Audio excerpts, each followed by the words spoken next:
least 80,000 troops in the field. So the Americans were always outnumbered at least 4 to 1 in total.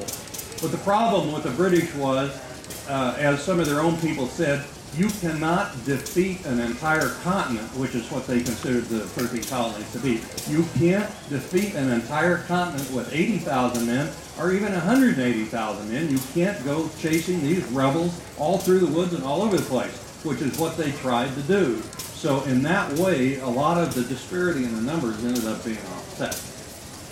Any other questions? Yes, ma'am. Wasn't the war on the British primarily just to kind of all line up and go all this and shoot them? And when they got here, they were behind trees. Yeah. Well, that's partially true. You know, when I was in high school, I learned that the reason why the British lost is because they wore red coats and marched in a straight line, and Americans hid behind rocks and wore brown, you know. That's a kind of simplistic view of it. And there was a lot of that too. And I mean, there were battles in which woodsmen played an important role, like Saratoga would have been a good example of that, where sharpshooters like Daniel Morgan and those played. But almost all of Washington's battles were pitched battles, European style, where the men stood up shoulder to shoulder and all fired at the same time.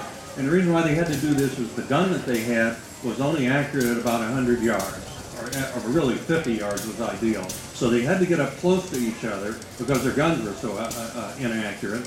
And they all stood in a straight line because they all tried to fire at the same time, because if you didn't hit the guy you were aiming at, you hit the guy over there, at least you hit somebody. You know, so they all tried to fire at once. And that explains a lot of the tactics that were used during the road.